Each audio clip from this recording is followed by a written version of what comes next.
translation in modern times and translation in the 21st century.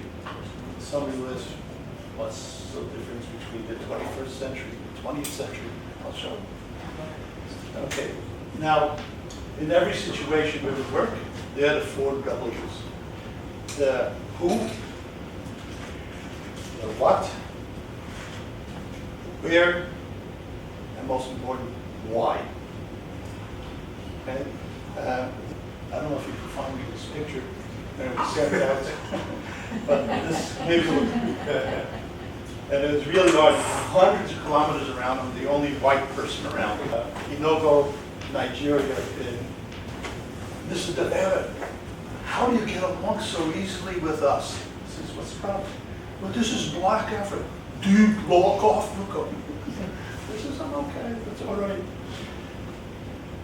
Anyway, when we're talking about the what and the where, we're talking about a workstation, it's the hardware, and we have associated software, but the third part, jellyware. How we all put it together. And that's what I do. Take people and train them. And I've been training since I don't know when. But even though it's part of management, when my workers were told, do it this way, it's easy. It's right away they coined a World Cup, they said, Vayoma Moshe. You can do the same thing, do it easier, and get your premium also. So they made more money. They didn't work any harder, but they worked more efficiently. And that's why I'm here. Why I don't sell, but I train. So let's start with ancient times. I said we're going to talk about biblical. The first translation situation is Dal Bavel. Right away, you had 70 different new languages. Business had to continue, so translators needed, right? The Yaakov would see that he's already translating what Lavan, his father-in-law, is telling. Gal Sahaduta, so the Torah tells us, oh, that's Gal Ed, Gilad, Gilad. And they're talking, one is talking Aramaic, the other one Hebrew. We have the Melitz, the interpreter. Benotam, right. This is when It's interpreted. Joseph He was talking a Hamitic tongue, pretending he doesn't understand what's going on. Hamelitz Benotam. Okay? The man in the desert. Now, if then he starts saying Manu, which is Aramaic, the Torah tells us, and we found man.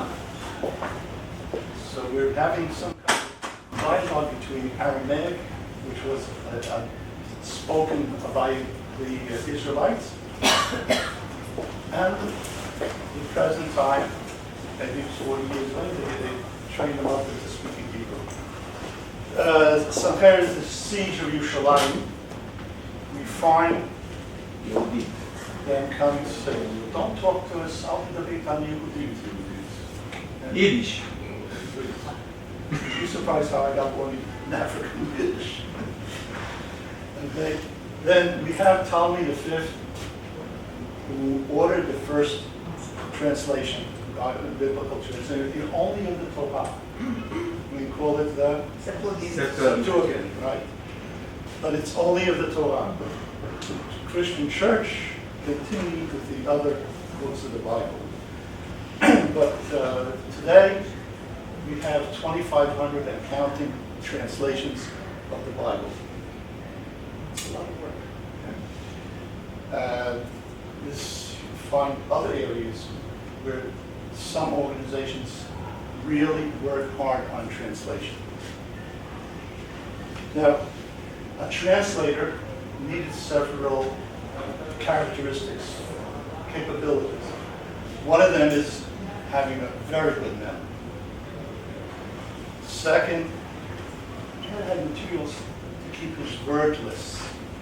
Today we call it word list dictionary, or in our parlance, TB, term-based. This he used ostraca. Anybody knows ostracas? That's a What's pot an sherry, ostraca? broken pot, and you reused it. It didn't go to waste. And you wrote on it. We That's have where the word ostracize is coming from. Okay. You wrote on it. We have archaeological finds with different writings. It tells us things about the people who wrote it. And of course, clay. And we have the clay tablets with the cuneiform. And stone. Stone is hard to work with here. Imagine Moshe Rabbeinu coming down from Mount Sinai with these stones. And just keep that in mind. Things improved using parchment. You know that in the Sinai desert, they used parchment. Scroll, they wrote in the book. The book was a scroll of parchment. Or it was in a codex form. Anybody knows what a codex is? Something like that. Codex? Kind of book made of It separate was the pages. same thing, cut and bound together, so you could write on both sides. That's a 100% improvement. More efficient.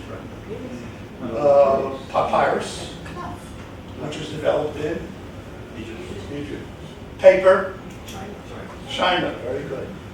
About 1,000 or so years before it came to, I think even more, before it came to Europe, and it was brought in by Marco Polo.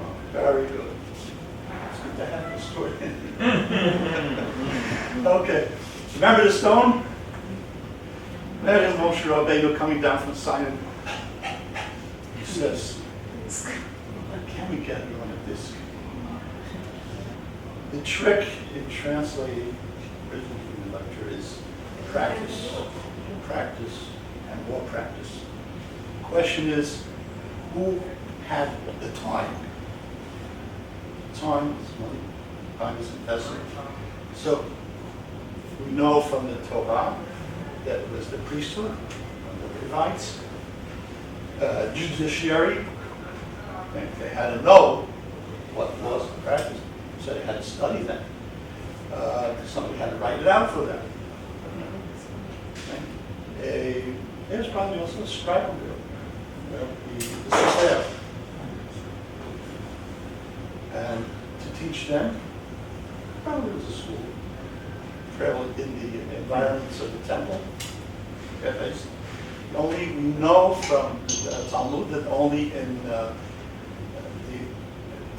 end of the second temple period, that schools were set up. In every town, everybody had a school. No child went without school. Boys. Mostly boys, yes. That's the way it was. And teaching girls is only 20th century. It's 20th century. I'm talking about the exceptions, you know, like the Psila Ekdoisha. You know, if you it's one of my relatives. So why? The question is, why was so much practice required? Why did we need it? Why did we need it? Well, it really depended a lot on the writing system. And if it was pictographic or syllabic, we had a lot of forms, symbols, like cuneiform. Cuneiform, it really just means, it's Greek for sacred writing. They had 600 to 1,000 signs, depending on the language. Hieroglyphics, easily 1,000 signs. No, don't hold me to the exact number. Chinese, tens of thousands. If you take 26 basic signs and 23 different variations in each one, take that to, the polynomial of that, and you get huge numbers. Japanese, it's a pictographic, but it's actually an alphabet of 88 with 6,000. They are using part of the Chinese alphabet also. The basic idea, no. But they went very early on to an alphabet. Okay. The Mayans, which they wrote on bark, and this was everything was stylized. I mean, each one's exactly the same size, almost like how do you call these puzzles. Everything was exactly the same size, but each one was different. That's 300 of them. Standardized?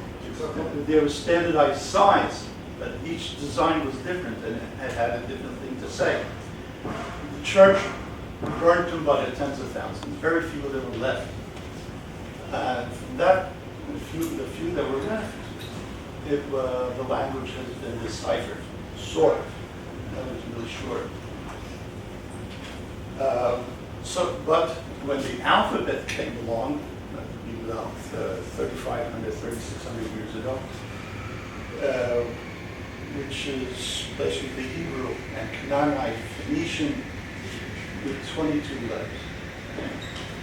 Then it was, the Greeks came up with it, but what is the Greeks? Phoenicians. What was his name? Cadmus. Cadmus. Now what does Cadmus say if you put it into Hebraicized again? Kidma or Kodma originated. Kadum. Nahum. Very interesting thought. The English added more sounds, vowels to it. It's up to 26. Koreans have more, it's 28. The Cambodians get the title with 74 characters. And the Hawaiians have a surprisingly few of 13. They get the same thing, they can start fishing underwater for pearls and spear fishing and open them out. Now, if we have all these texts, how did one know from the other?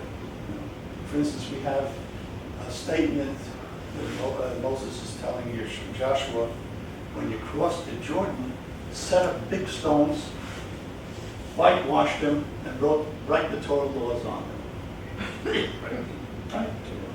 Right on these stones. And there's a measure of 70 different languages. Okay? We find bilingual texts in Akkadian, Hittite, various other languages. You notice that Akkadian appears here many, many times. It was the Latin lingua franca, and then it became the Latin. If you want to say something really, really posh and very deep, you say, quote something in Latin. Well, here, you would say it in Akkadian, or write it in Akkadian to say this is really something monumental. You find this in Second Temple period, that when you wanted to write something that was very important, it was written in ancient Hebrew script, and not in the Aramaic block letters. Okay? The Histon inscription is one of the most famous ones, a huge thing, and very, very hard stone. Very hard to work with. But what's interesting is that you had to work for 5 or 6 meters to get one end of the sentence. And you can go back to that. No, it worked way back. This is called Trophodon. And boss is ox, troph, goes or turns to, and don, the way. The way the ox turns, like when you plow a field, you get to the end of the field, turn around and go back. So the letters were also written back asswards. There was a method, that was the way known that Nanta was translated by Gordon. Because he says, no, it's not right to left, it's left to right. And the letters have been turned around. As soon as you look at it that way, you can get to a translation. Okay, but the most famous stone. Rosetta. Ah, very good. Okay. Now here's something very interesting. The Rosetta Stone was not found by Champollion. He did the transcription, right? He deciphered the hieroglyphics. Now he has a descendant. His name is also Champollion. Okay. And he developed in fact, that was the first cat that I used, which is later became WordFast. Very good. I have some people so the question comes in, okay, we have binary inscriptions, text. In fact, my rabbi told me that's how they learned English. They read the Hebrew text, they read the English translation, and so often the English that came out was what they got themselves, they could communicate. That's how they taught themselves German or French or any language. We have from all over the show, we have all these different things. Okay? And okay, the question now is, what did translators really need? And just to sum up a bit. Right? They needed knowledge. They needed funding. They needed time. And this did not prevent the most horrendous mistakes made in translation by translators. The first case is, I think you can see it in this picture. Okay. Notice the small little bumps on the pole.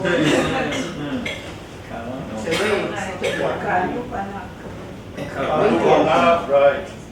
He translated, okay, this was Michelangelo's statue. It stands in a church. That's one of the reasons why it's so well preserved. They didn't leave it outside for all the pigeons to crack down on. There, that's where the halos that it was coming. That was to keep the pigeons out. This was inspired by Jerome, called Hieronymus. He's the church's patron saint, patron saint of translators. And excuse me? Adopted by the feet as patron of the circus. He was adopted By the feet, the FIT. for the Federation. Just uses In it the all the translation time. days on John's. Yeah. He has his own holiday place. Okay. Now, he was supported by a Roman matron, but he did not know Hebrew. Talk about knowledge, he did not know Hebrew.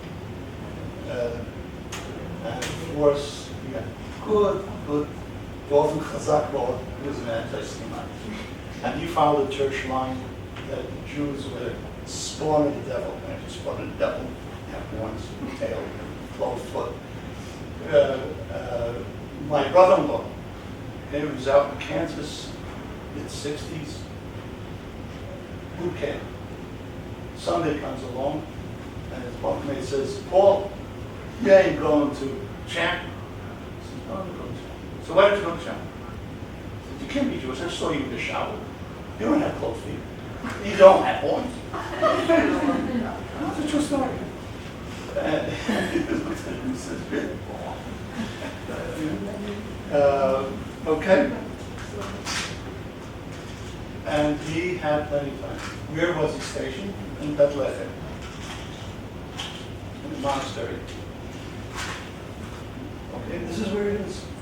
From using the word kornuta instead of splendor, which he could have used. And where did he have the word Karen before? By Yitzchak Rabbeinu, Isaac's ram. Okay, Abraham found the ram stuck in bushes, caught in the bushes. Okay? But he had it in one place. Do you think he wasn't he was being purposely oblivious of the context? It's my take. We say he made a mistake. Okay? But each his own. The another one is this gentleman. Anybody identifying? Okay. This is Giovanni Schiaparelli. In 1877, there was a great opposition of Earth and Mars, and he had this new fangled telescope. They saw all these straight lines going across the surface of Mars. And he reported that canali, which translates channels. Now, at this time, what was the world really preoccupied by? Suez Canal, Panama Canal. So channels became canals. Now, if you have canals, you have some canal builders. water. So in Mars, Martians, right? Okay. And it's a mistake. But it was supported by this person, okay, Lowell, and that started off a whole genre of literature, science fiction. And one of the authors here, Arthur C. Clarke, wrote a novel, The Sands of Mars, which was the first sci-fi novel I read, and I haven't stopped since. Okay? Now, we come up to modern times. The tools that we have, dictionaries, which are actually printed word lists, just big ones. Okay? Paper, treeware, TB. We have handwriting, and have anybody that's ever seen the writing that we find in books from Middle Ages, or even from the 19th century or the 18th century? It's so exact and so stylized, you can take it and scan it with Abby and pull out the letters, pull out words. It's completely transparent, like as if it was printed, and it's actually hand printing. And we have the paper that was used, but the paper was expensive. Then along came typewriting, okay? And the typewriter with paper. It used more paper. And then we had the first basic word processes, and even more paper is being used. And the truth is that all the development from writing, typewriters, word processing, productivity has only increased 15%. Okay, thanks. Well, why 15%? Because people are just doing the same thing in a different way. The other tools that we have is more advanced word processor and type and printers. Knocking it out really fast. By the ream, right? Dictionaries have moved now online. Okay. What? 10 minutes left. Okay, fine. Fax machines. Okay. Internet, ADSL service, email, word processors, search engines. We have all these tools around. Okay? We're looking to see there's a comparison between what Jerome had in his place. Okay? All this stuff we easily have in our own modern workplace or workstation. But we've mechanized it. When did this come out? I think it was 1867 was the first, 1874 was the first typewriter. Now, since we need so much business, America is really growing. It's an American invention. I don't know some of the name of that actually. America took it and developed it further, and you needed lots of typewriters. You needed lots of typists.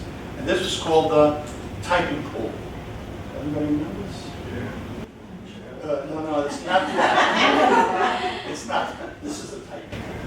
Okay, this is a young lady with a selector. Now, from the Selectric until we got to a process, word process, 25 years. Okay? But we have how to match it up. Okay? And we do that. So 25 years. This is a handout.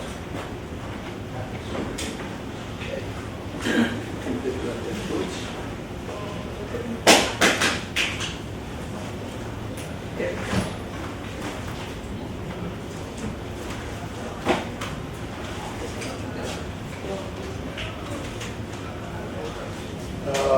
This is a handout, so I'm not going to spend time on it. This one is developed by Yost, which is specifically really for translators. But the thing we see here is that the rate of change, and this is when I was in 6th grade, the teacher announced the rate of change is increasing. The acceleration is increasing. And we can see it in the handout, how things move faster and faster and faster. Here you can see that the line, the rate is at the top. This isn't, but if you look just at the top one, you see 8,000 years for the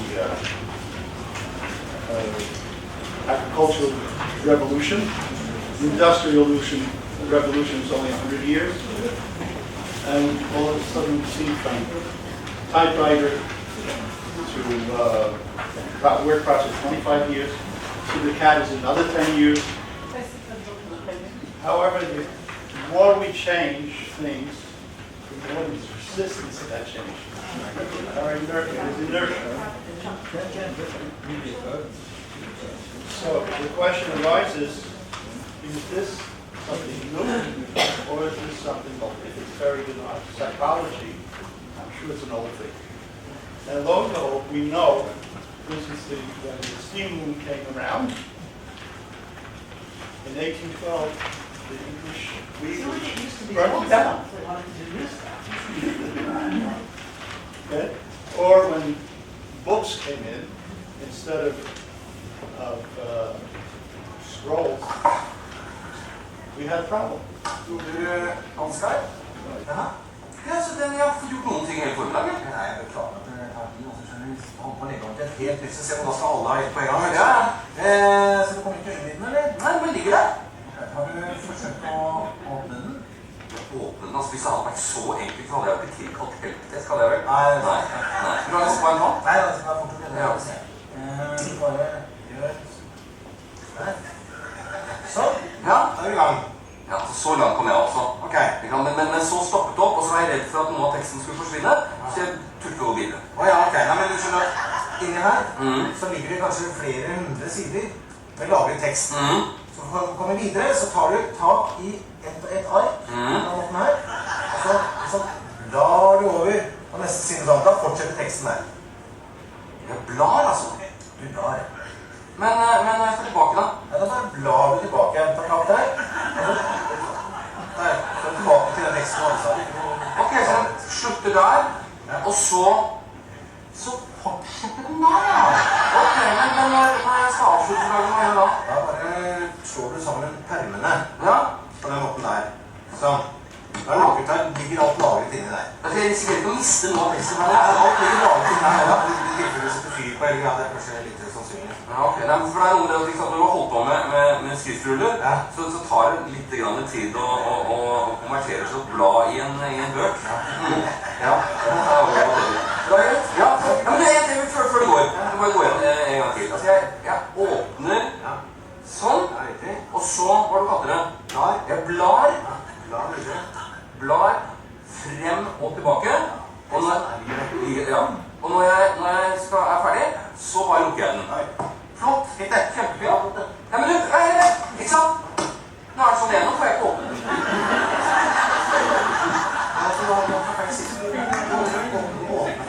Okay, we'll leave them at this point. Okay, so we go to the modern workplace. We have our software, operating system, office suites, DICOs and online stuff, CATS, OCR, speech to text and then text. We have all that today. And our hardware is everything.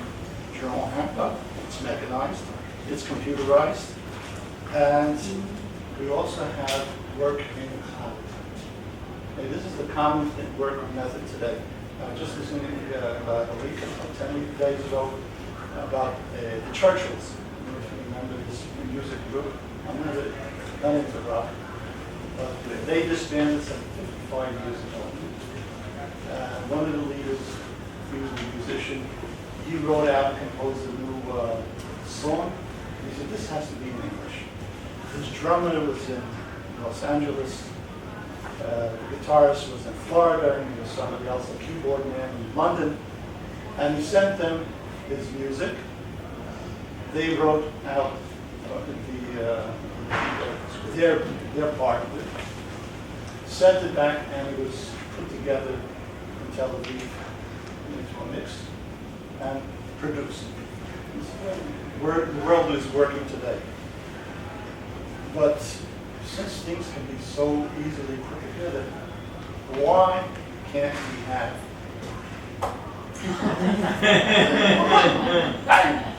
Well, actually, IBM in 1950 says in 5 years we can translate Russian directly into English with a computer. So 50 years later, they still haven't gotten it. Okay? But when cats come along, okay, what is a cat? Okay, computer-aided translation.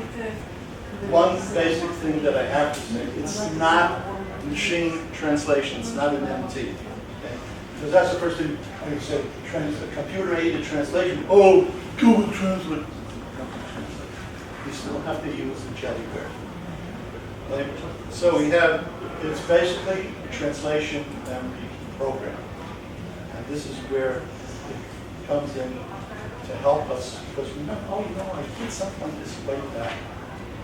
Now, some people here can't remember exactly what they said. Most of us don't. But the guidance can. It also it keeps all this in storage. And with modern computers, it's out there and tells you, no, this is what you translate back in. It helps with the term base to keep your terminology uniform. We can look online for stuff. And if we want to, we can hook up with an MT. We also have spellers, QA modules. All this helps us keep things in line. Okay? So we can reuse older translations. We can take terminology and keep it uniform. We can order format to them and say, what can it do that I don't need it? But one of the hard things to do is when we take a book or a hard copy, we have to imitate exactly the layout. That's time consuming. A cat will do that for you automatically. And it's spot on. QA, how many times my chest has been pulled out of the fire because some stupid mistake? It tells me, no, that's not right, fix it.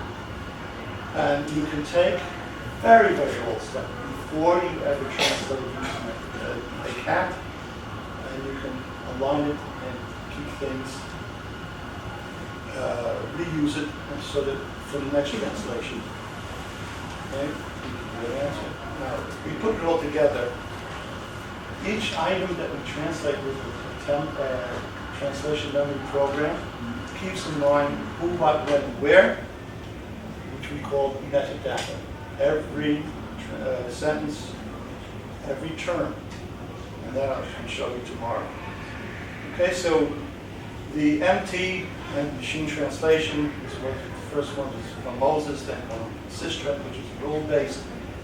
Google Translate, now with a neural MT, and Babylon, Microsoft Translate.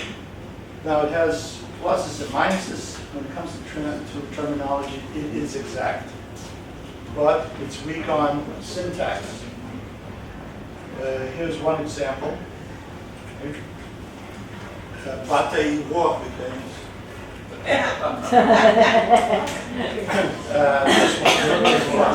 This one changed it.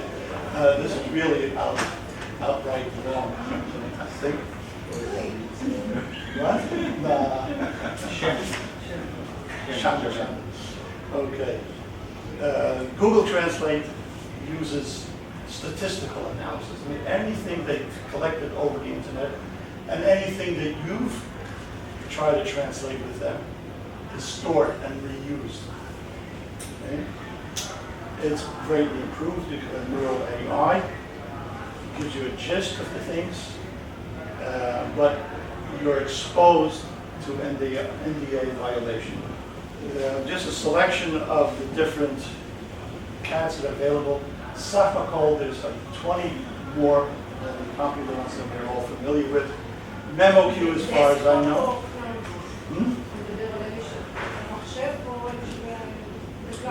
Okay, even MemoQ has something in the cloud. Right? You do it online. What's it called again? Yeah, it's online. Metaxas, Omega T is online also, or it can be totally free. The last two, Metaxas and Omega T, produced in Provo, Utah, by the same organization, Mormons. So there are at least 2 dozen different kinds of machines. The popular ones are SDL, which has about 185 users, 185,000 users. MemoQ, I don't know, nobody is telling me how many, but apparently they stopped selling at a discount on ProsCom, so I assume that they have enough users. There are auxiliary programs like OCRs. The Hebrew ones are Abby, which is so far the best, and I've tried them all. Okay? There are others for Latin characters, which I'm sure you know about.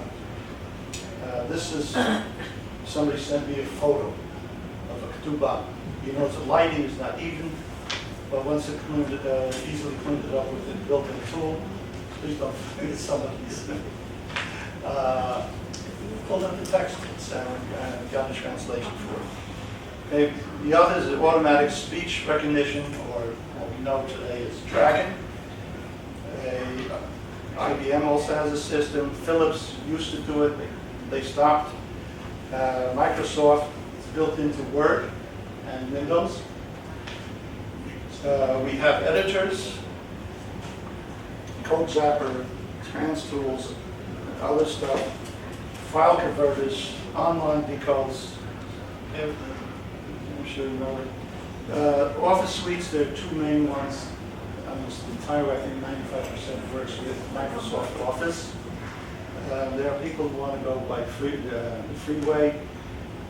That's with LibreOffice. OpenOffice is defunct. Okay, now just something to take with you. That new technology is not aged, and it's not for the young people. These old ladies, they're doing fine. Okay. Or if you don't want to do it yourself, go ask your grandchild. I can't ask my great-grandchild, he's only a month old. He's fine. Okay, wait. Oh, wait till he is. I'd like to meet you a gentleman, Stuart Grant. He's in his 80s, and he's still promoting new tech. He says, if it comes along and you don't adapt it, go with the steamroller, you're going to be part of the role. It's a concept. You have to go with it. More forgiving yourself and see what is ahead before us. Okay. So in summary, we did translation in ancient times, modern times, 21st century. But then behind this wall is a normal chef.